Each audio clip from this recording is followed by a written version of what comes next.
That's 1,000+ kids who are not in school in the district. Again, we know Monday 650 of those were quarantines district-wide. So really, the school board, you really was looking at two options. You either do the mask mandate, because the way the rules are written right now, if you're sick and I'm not, but we are both within 5 inches of each other and have masks on, there's no quarantine for me if you have to go out with COVID. If the way they had been, but the way the school had been written, if one of those two kids didn't have a mask on, the kid who didn't show symptoms was quarantined. So this really, their options were to continue on the path they were and look at the possibility at some point of what happened at the Warwood School with the 7th grade on Wednesday night, where they had to temporarily close down that 7th grade classroom and send everybody home. Or you put in the mask mandate and kind of ride this current wave that had been building. Again, they will revisit this in 30 days, but really they had no choice in my mind. You look at it, they really didn't have an option to do anything other than what they did. While it might have been the right move, it was really the only logical move that could be made. I mean, I certainly think it was the right move. I don't know if it would have made a difference if they'd taken the decision 2 weeks earlier or not, but to me, given where we are in the school system and in the state and with the amount of COVID that's around, it just makes sense. And as you point out, some of the concern here are the requirements on how you quarantine, depending on vaccinated and masks and all that kind of stuff. And so I think it's a smart move. And I certainly would concur with the school board in having said, look, we'll make it a time certain event. They can revisit this in 30 days and say everything is fine. We can now forget about it, or they can continue it. David Croft, school board president, was the only one who voted against it. Yeah, I was surprised by that. Maybe not surprised, but I guess surprised is maybe the only word. I mean, I understand his point.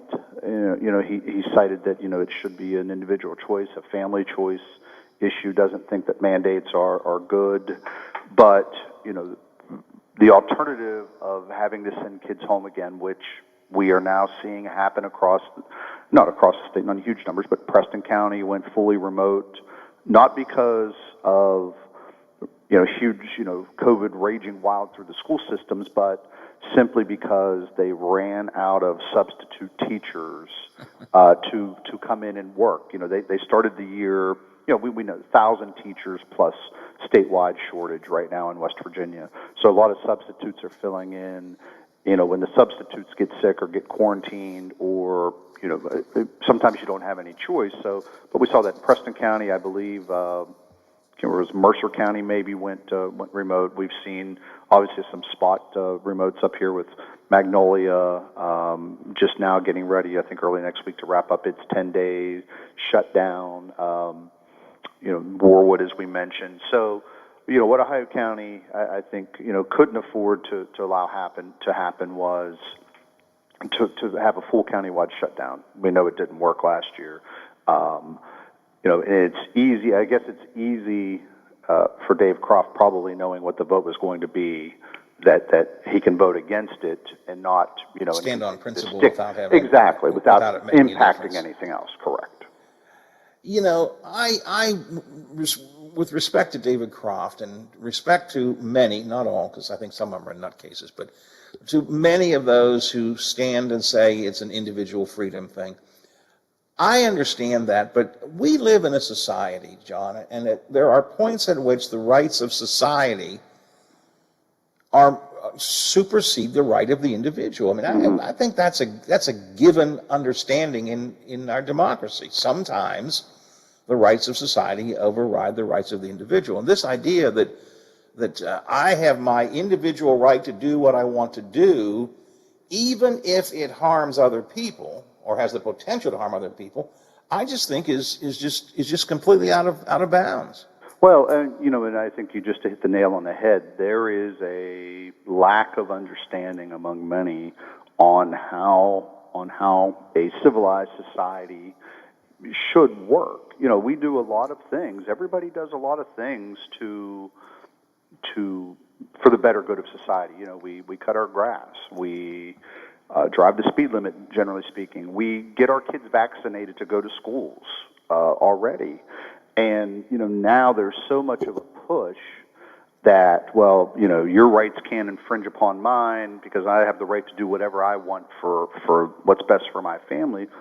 Well, you do, and that's why, you know, they have things such as homeschooling, you know, because people don't agree potentially either with, you know, how school systems are run or the messages that they send or the curriculum, so they take it upon themselves to do it. But that's their right. You know, there's just you know, we're at a real tough time within our country right now in trying to figure all these things out, and, you know, people have gotten away from, you know, if you look, Howard, people, you know, neighbors used to take care of neighbors. We don't see that as much anymore. You do some, but not as much anymore. People used to, you know, neighbors used to, you know, last weekend I drove to a funeral in the Eastern Panhandle for the folks who I grew up next door with. And every morning, you know, the wife in that family was a homemaker, my mother was a homemaker. Every morning, the two of them had coffee together at one house or the other. And talked. You just don't see that anymore. And maybe it's because we're too busy. Maybe it's because people, you know, both husband and wife have to work, and there's just not that chance to make those community connections. But people have just gotten away from caring as much about Caring their for neighbors. each other. Yeah, Yeah. exactly. Yeah, and I just think we also have lost a lot of trust in, well, frankly, almost everything anymore. Yes. So some of what's circulating around here is, I mean, it used to be, honestly, 2 years ago, I would have said, with all of the lack of trust that has been created in the media and created in our governmental institutions and the court system, a lot of that, I think, is because of Donald Trump, but nonetheless, this lack of trust of almost anything. I would have said probably even 2 years ago, but science, people believe science. I guess I just grew up in that era. Mm-hmm. And now people don't want to believe even science. They'll find ways to dodge around it, and it's amazing to me that this is what we have come to. Yep. You mentioned, for example, we have vaccine requirements in schools. Mm-hmm. We always have, although a couple of states, including Ohio, are trying to get rid of that now. But we always have. It's been interesting. I have heard stories recently of folks who have tried to avoid the mandate for vaccination, for example, at WVU Medicine, claiming, no, my religion doesn't allow me to get vaccines. And then the question is asked, have you had, you know, mumps, measles, rubella? Well, I had those. kind of passes up on that religious exemption sort of thing now. Yeah, I just don't understand the continual hesitancy with the vaccine or outright obstinance in saying I'm not going to get it no matter what. You know, we see, I mean, you're always going to have exceptions just as you do with every vaccine, but the exceptions are so few and far between. And again, we go back to, you know, when the vaccine first came out, there were all these reports of things happening that were never able to be confirmed. And, you know, and now you very rarely do you hear of people having adverse reactions to the COVID vaccines. Yeah.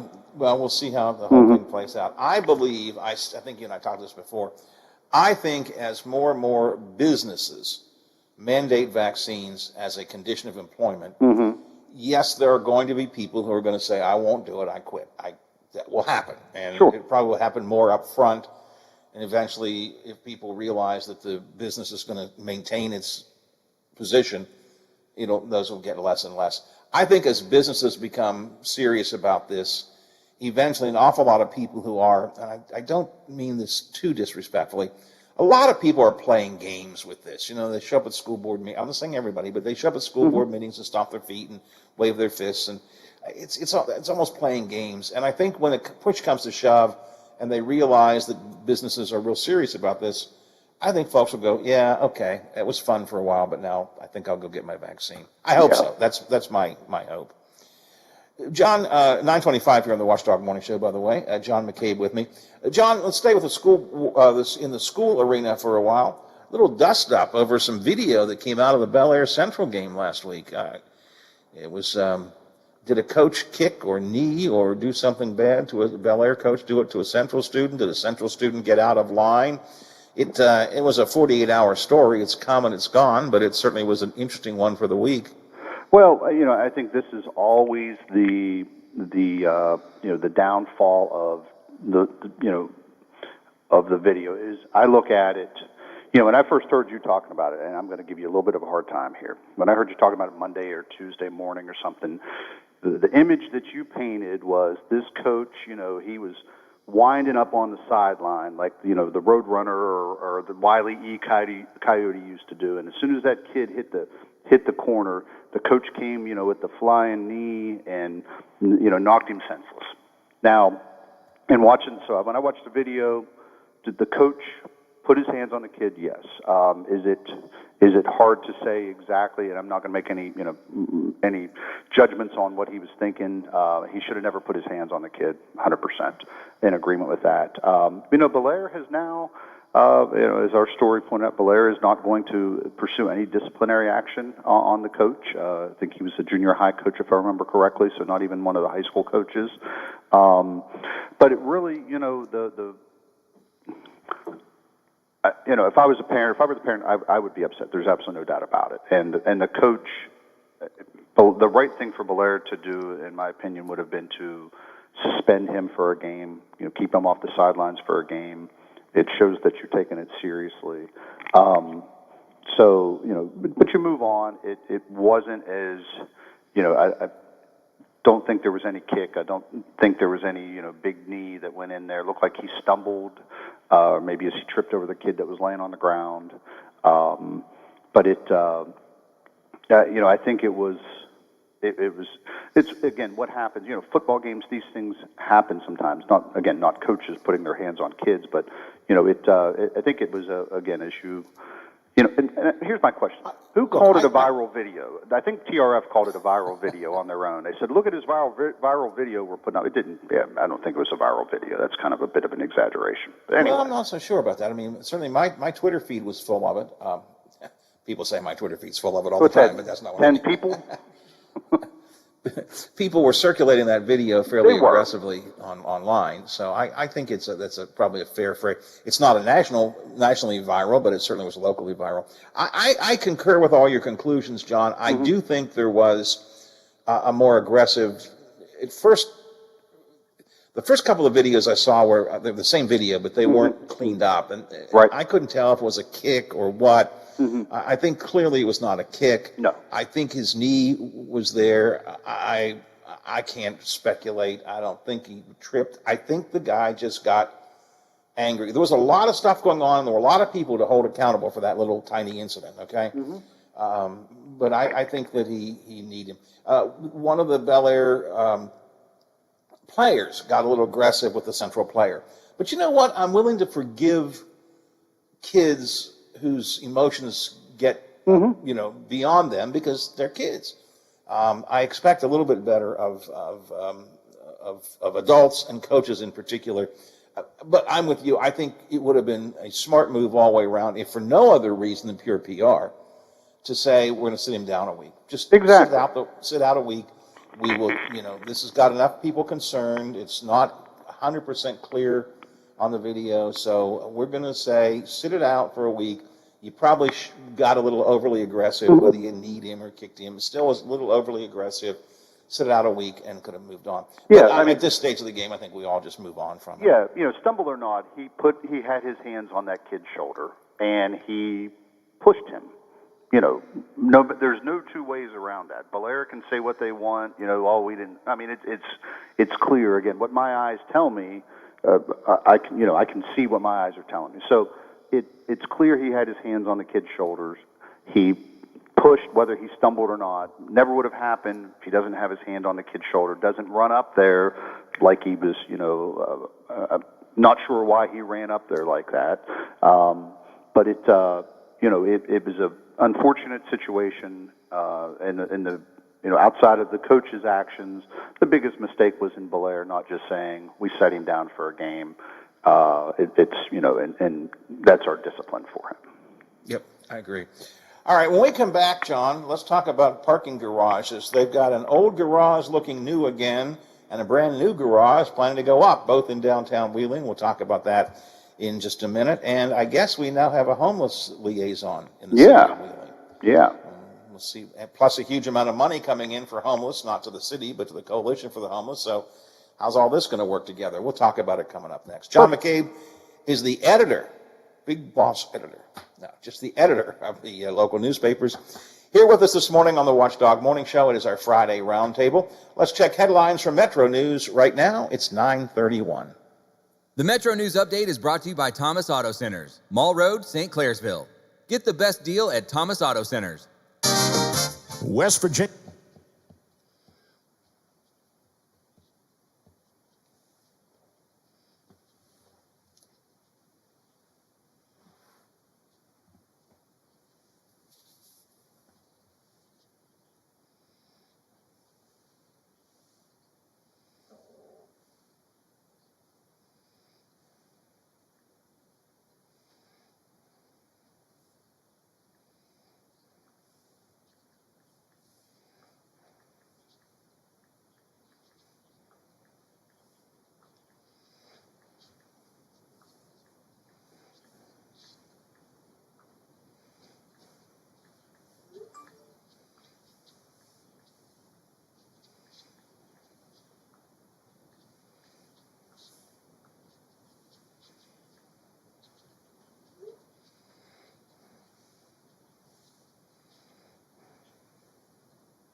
Hey, we got a couple of good ones.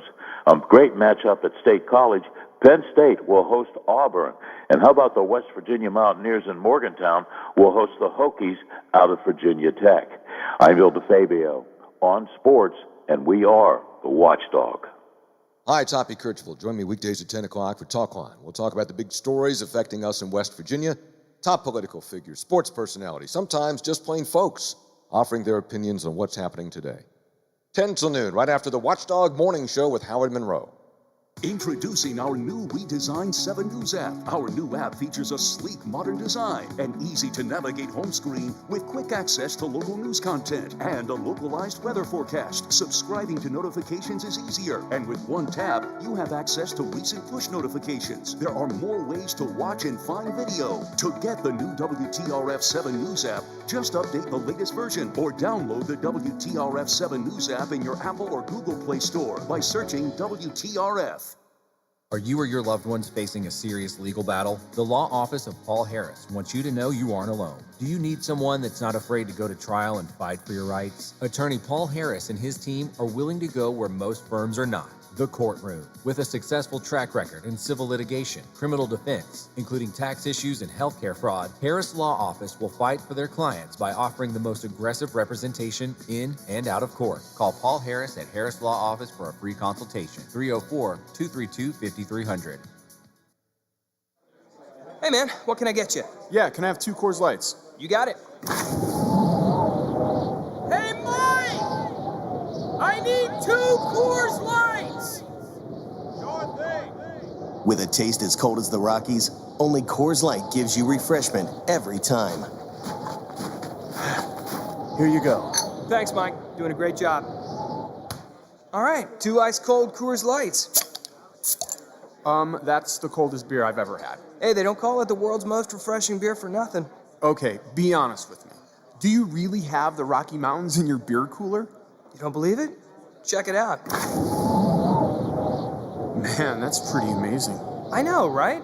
I can't believe it myself sometimes. I mean, this cooler is only 3 feet wide. Coors Light, the world's most refreshing beer. Coors Brewing Company, Golden, Colorado. With great beer comes great responsibility.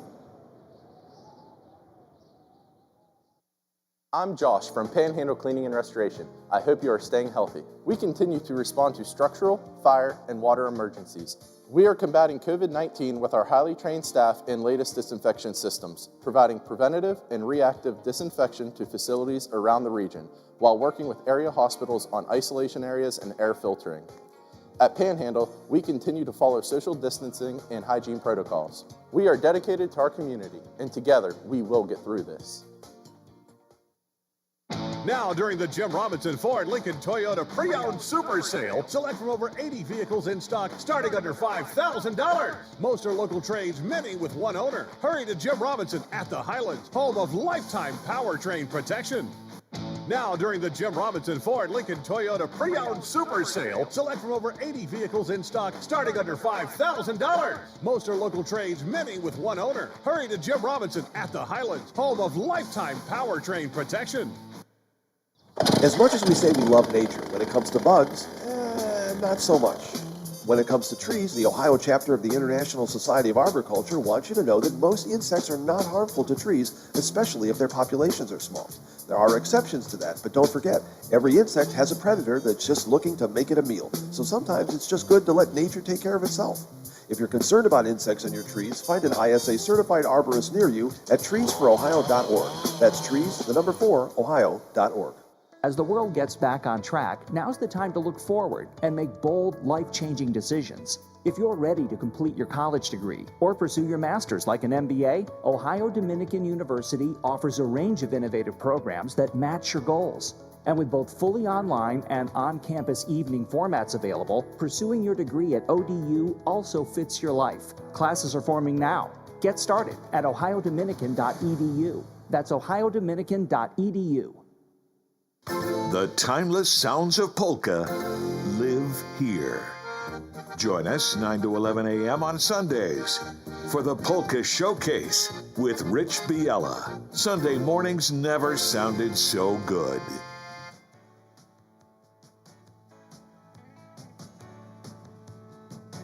Here's a look at the Ohio Valley local news week in review with newspaper editor John McCabe and Howard Monroe. It is 20 till the hour here on the Watchdog Morning Show. Before I get to John, I was skimming through my Twitter account during the break, and someone has done, what a governor we have. What a governor we have. The big issue for the governor right now is he wants to be a part-time coach for basketball or for football. Basketball. A game day only coach. It's basketball. No, You're football. Right. No, basketball. Greenboro. Well. Because he's coaching the girls, he right. wants to coach the boys basketball team. Boys. Yeah. You're right. Yeah, you were right. That's why we played Basketball Jones earlier. Of course, you're absolutely right. So we've got a governor who, first of all, with a raging COVID rate in the state, wants to focus his energies on coaching boys basketball to the point he's filing a grievance on it.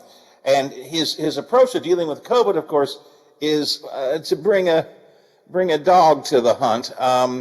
Someone did a quick super cut of some of his baby dog comments. I just got to share them with you. My little buddy with me, but I brought my buddy with me today. But I got to show you my little buddy just a second. Come and grab this rascal. Stay on there, rascal. Just calm down. You're good. You've got to get vaccinated for baby dog. Baby dog is asking you again to go get vaccinated. She's asking you, just go get your shot. You have got to get yourself vaccinated. All right, do it for baby doll. You can't turn her down. She'll give you a high five right now. She wants you vaccinated so badly. Now, she's probably right now thinking about a cheeseburger, but nevertheless, she's asking you, please, go get yourself vaccinated right now, right, baby? I've never seen her do anything except go through that little wiggling.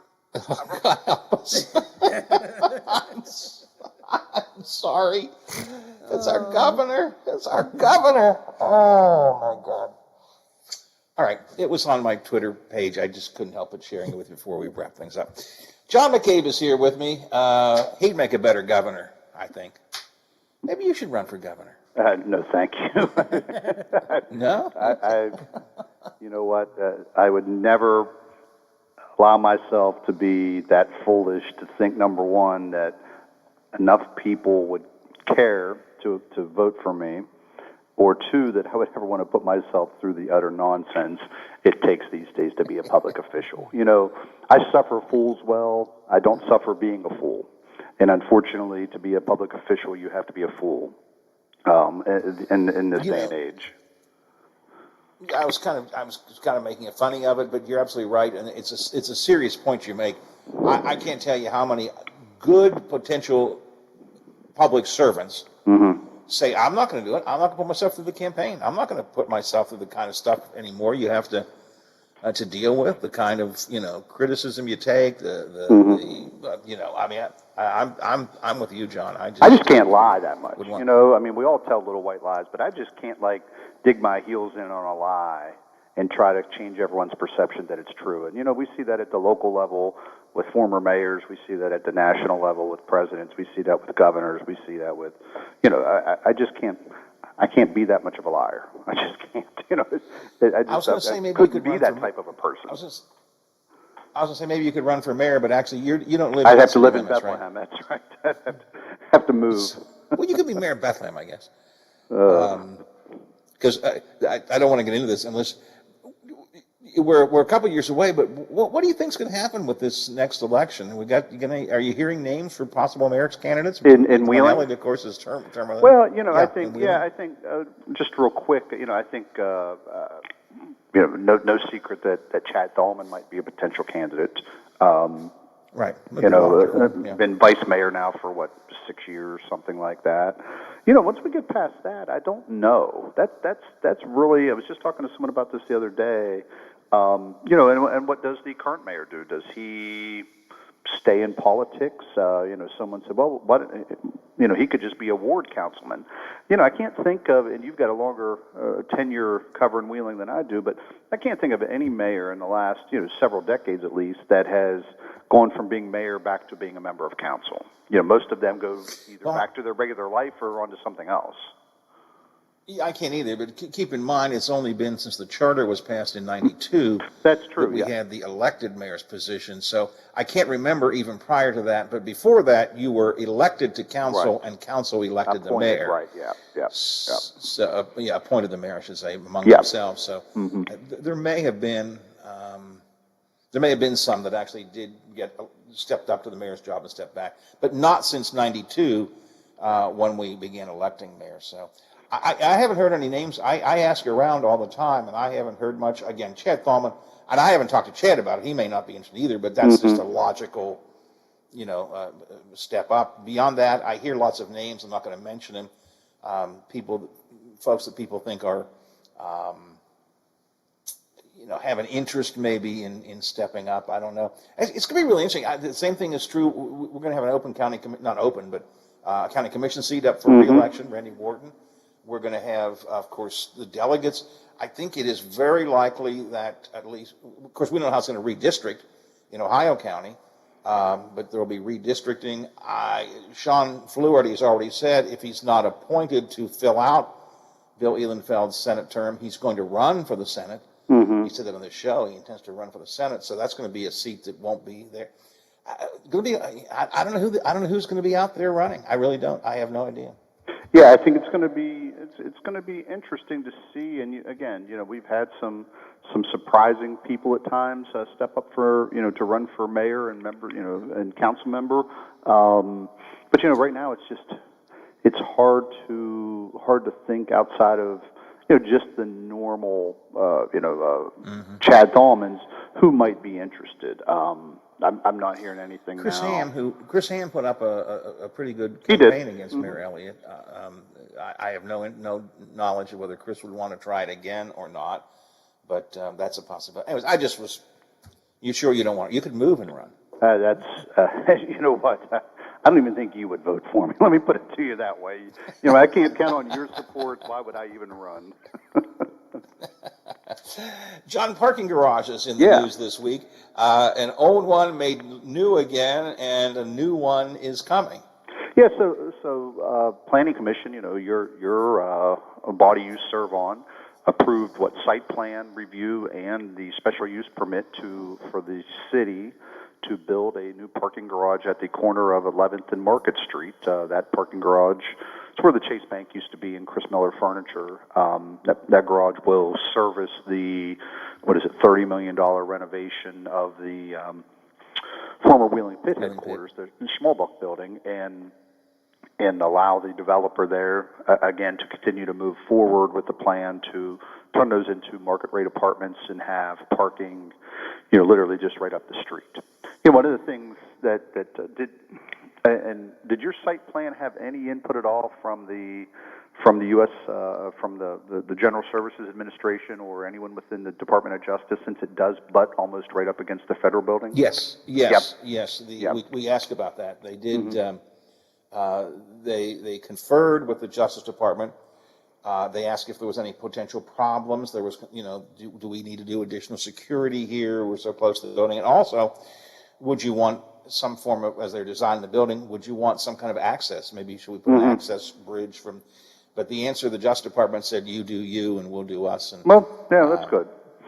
So at least it was discussed. The interesting thing that came out of this for me as a commissioner, I did not know that the old Chris Miller building is going to be turned into more apartments, which the city owns.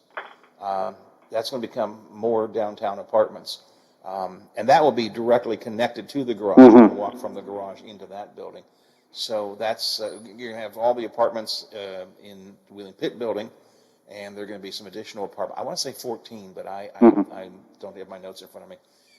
What is now the Chris Miller building. Apparently it was called the McDonald building. They have a name for it. It's an old, anyways, they've called it something else now. And there are going to be apartments in there as well. John, you and I talked a lot about these. That was the McFadden building. The McFadden building. Thank you. Thank you. Couldn't think of it. You and I have talked a lot about the parking garage over the last several years. Sure. And I've always had some concerns about it, including this location. But I was actually impressed with the design that they came up with, and I was impressed with the idea of keeping the first floor a retail kind of, place or office space. I think it could be a real big revitalization for that corner and for that street. And they're going to tie it into the streetscape. I mean, they're working in cooperation with the state on the streetscape project to try and maintain the integrity of the streetscape look, and also the time frame a little bit of it as well. So I was impressed with it. Well, there's the possibility. Again, we have the new garage, which again the architectural renderings are make it look very nice, and not just a big old block building like the parking garages of the 1970s were. And then we're going to have a renovated Wheeling Pit building down the street. Just to the, I guess it would be to the east, you'll have the federal buildings. Slightly to the west, you'll have the new, the new health. Well, it's not new anymore, but the health plan headquarters. So you're going to have a nice little grouping of synergy there with some newer or renovated buildings. That might help to continue cleaning up that section of town. Right down the street you have the Laconia building, which has not been renovated all that long ago.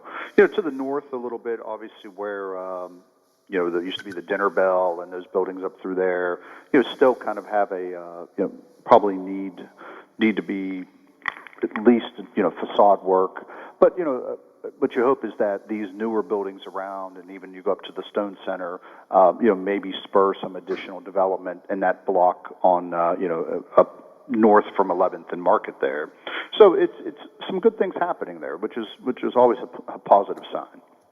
And you step down a little bit across 12th Street. The McClure is getting a renovation. Correct. Yes. So that whole block and that whole really region, as you point out, really Chaplin, Market, Maine. If you look at the health plan, the Stone Center, all from 10th all the way down to 12th and past. If you look at the McClure, what's the word I'm looking for? You need a depth of. That's not the right word, but you need enough things happening in a small space to create some activity. Mm-hmm. And I think maybe we're reaching that downtown. So I was impressed with the garage. I had a lot of concerns about it. I asked a lot of questions about it Monday night, but I was impressed with it. Mm-hmm. And real quick, John, the old garage, the 10th Street garage, got a paint job at least, so it looks nicer now too. It does. They painted it blue and I believe white, and painted kind of put the city's insignia from the flag in the middle of the blue on one of the levels. It does look nice. It's again, as we were talking, as I just mentioned earlier, that garage, the Center Wheeling garage, is just very symbolic of how parking garages used to be built, just these monolithic gray structures with absolutely zero character to them. So this at least gives it a fresh look, a little more pleasing as people are exiting town or driving that way on the detour around the tunnel. So at least it. Again, and it butts right up against all the work going on at the Bridge Tavern. So much better look for downtown, especially the northern part of downtown. Real quick, I'm just going to text, and it's a fair one, but I have, like a texter says, where are the people coming from to fill all these new apartments and park in the new parking spaces? Yeah, that's it's a good question, but so far, every time more living downtown becomes available, the spaces are taken. I don't know where they're coming from. Yeah. But there seems to be still to be a demand. So, all right. John, I got to run. Appreciate your call. Appreciate your time as always. We'll talk again next week, if not before. See you. Like I said, John McCabe, editor of the newspaper. Let's go over to the Big 7, WTRF TV, and Bob Westfall is here with us on this Friday morning. Good morning, Bob. Morning, Howard. How are you this morning? I'm good. As I always say, it's almost 10. That's breakfast time. And it's Friday, so it's almost the weekend. So this is the almost segment of the show. I won't take that too personal then. No, I don't mean it in a almost way. Almost. Anyway, real quick, breaking news: Wheeling Police, High County Prosecutor Office announced an arrest in the double murder from 2018 of Trevor Fawson and Lauren Jenkins. Arrested Gerald Jaco, who is in jail already on a previous conviction. He was always been, at least since pretty much the beginning, he's been a person of interest. He is in Mount Olivet serving on another case, and Dana Marie Bowman, 33, also of Wheeling. They're facing 3 counts of murder, 2 counts of concealing a deceased human body. This is the case from 2018 where this couple was murdered here in Wheeling, and their bodies were found in southern West Virginia. So we are going to have an update on that. It's probably going up as we speak with John on social media and our website. We'll have whatever update we have, obviously, in the noon as well. But obviously, 2 arrests have been made in the 2018 murder of Trevor Fawson and Lauren Jenkins and her child, her unborn child. So we'll have that update. So some movement in that case. So just received that news probably not 5 minutes ago. The indictments just came down from the grand jury earlier this week on this case. So interesting. Yeah. All right, so that we have that. We'll have that update as well. Something else we learned overnight, Mike DeWine is going to be in our area. Governor of Ohio will be visiting with the president of the Media Group Enterprise and Trinity Medical System today. I'm sure to be talking about the impact of the COVID system on Ohio's healthcare system. So he is actually flying into the Wheeling, Ohio County Airport. DK Wright is there. We will talk to the governor of Ohio and find out what the situation is. I know we've talked to some people, hospital organizations across the state of Ohio. They're seeing, as you know, West Virginia is seeing record numbers of hospitalization, record number of ventilators being used, things like that.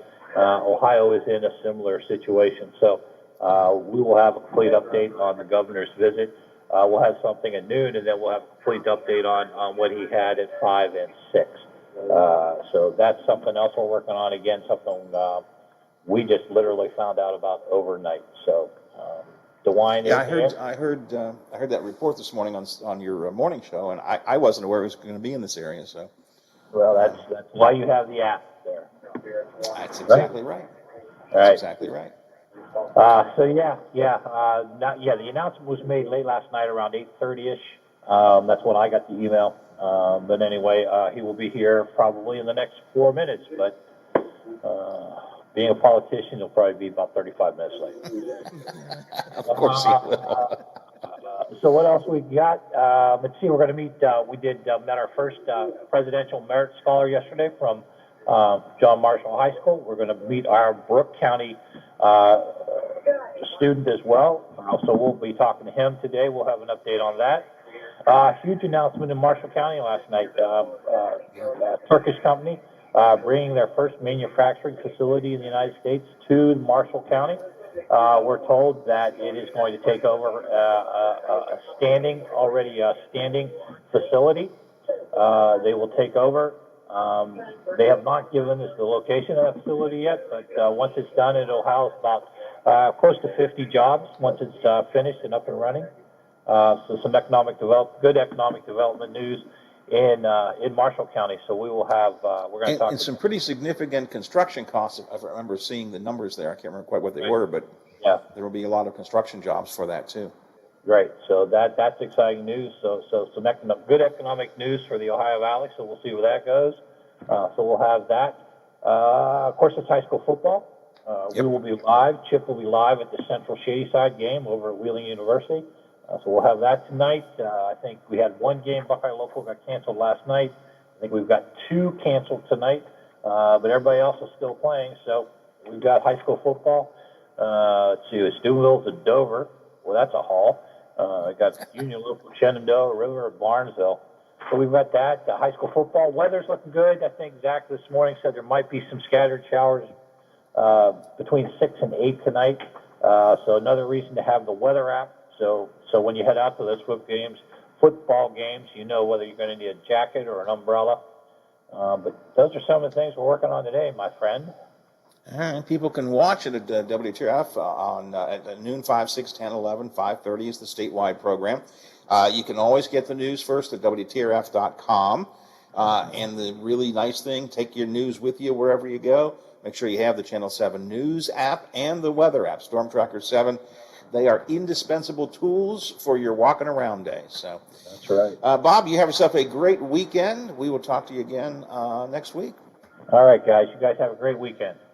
All right, thanks a lot. Bob Westfall from the Big 7, WTRF TV, checking in this morning here on the Watchdog Morning Show. Well, son of a gun, we put a week behind us, Biffy, and to the best of my knowledge, we didn't screw things up too bad.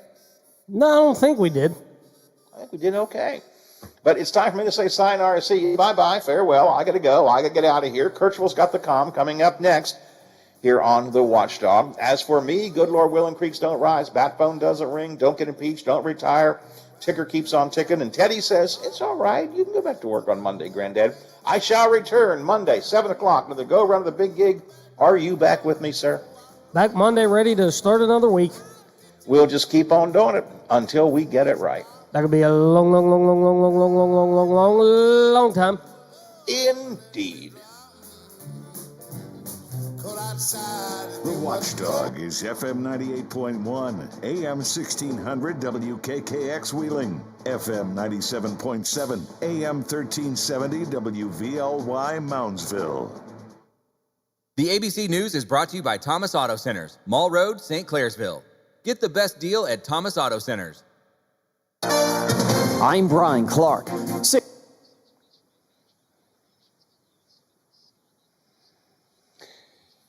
All right, Biffy. Actually, a pretty good show, I thought. Kind of came together on the fly. I didn't know about Brad until like 5 minutes after 7. But, because I texted him overnight, but I didn't hear from him until this morning. But that was good. It worked out well. The timing on that worked out. Everything worked out good. All right. This is your wedding night, I guess. Not your wedding night, but I mean, this is the wedding night, right? You sound excited, Biff.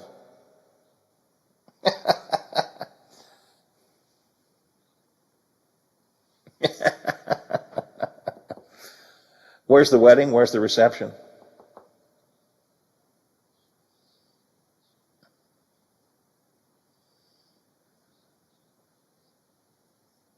Oh, okay. All right. Well, you'll have your phone with you. You can keep on top of the games.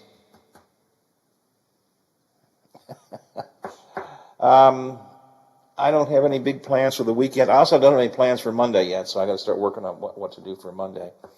But I'll come up with something.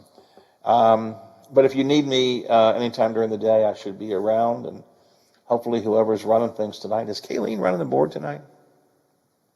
All right. Well, hopefully that all works out okay. And I think,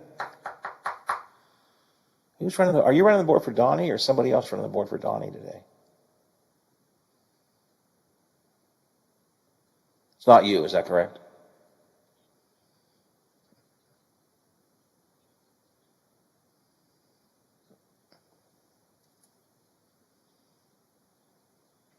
Gotcha. Okay. Okay. Yeah, and I think I heard him talk about it. I can't remember if it's Kayleen or if it's JoJo. I'm not sure. All right. Well, if you need me anytime before your wedding, give me a call.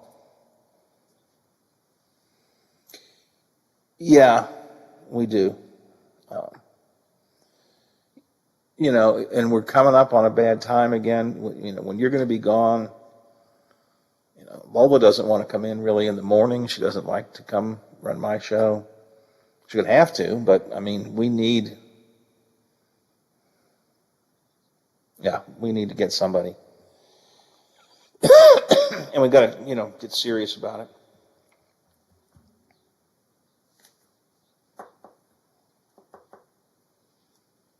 Right. I mean, it's nice that they can do it in an emergency, but they should not be our backups.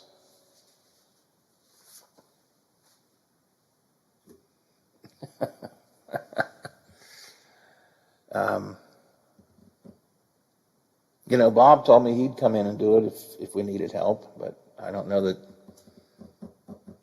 that's an acceptable solution to some folks. So.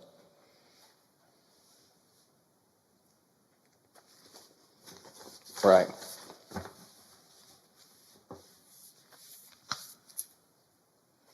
Yeah.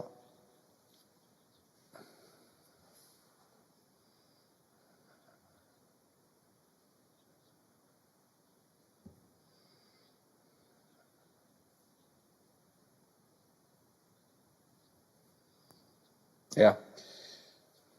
Yeah. I know he said you know, of course he ran the board before, so he said he needed a little refresher course, but he could do it. But I mentioned it. That's the best I can do. We'll see what happens. Anyway, have a good weekend. Enjoy your wedding. Enjoy the reception, and so you won't even be working tomorrow because there's no sports huddle tomorrow, right?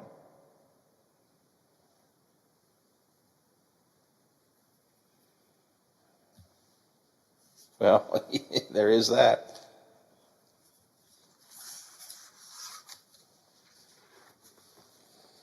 Hopefully I think it's been working pretty good once we got the original hiccups taken care of, so I think it'll be all right.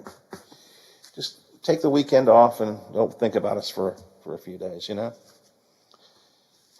All right, have a good weekend. If I don't talk to you before, I'll just talk to you Monday. And as always, I really appreciate the help. All right, thanks. Bye. Brian Clark, ABC News. This is Bill DeFabio, your host of The Variety Show with Bill DeFabio. Heard on the Watchdog Monday, Tuesday, Thursday, and Friday. Join me from noon till 2 to talk sports, nostalgia, and hear from some of the legends of the game. You won't believe who I have on next. The Bill DeFabio Variety Show, heard on the Watchdog Monday, Tuesday, Thursday, and Friday. Tune in and get with the program. I'm Bill DeFabio. Join me for The Variety Show on the Watchdog. Hello, everyone. From the Watchdog, I'm the Storm Tracker, Darnell Foster, with a look at your local weather forecast for your Friday. Clouds and sunshine mixing with a daytime high near 83, overnight low of 66 degrees under partly cloudy skies. Clouds and sunshine mixing for your Saturday with temperatures in the upper 70s. Have yourself a great day, everyone. From the Watchdog, I'm Darnell Foster. The views and opinions expressed on the following program are not necessarily those of this station or its sponsors.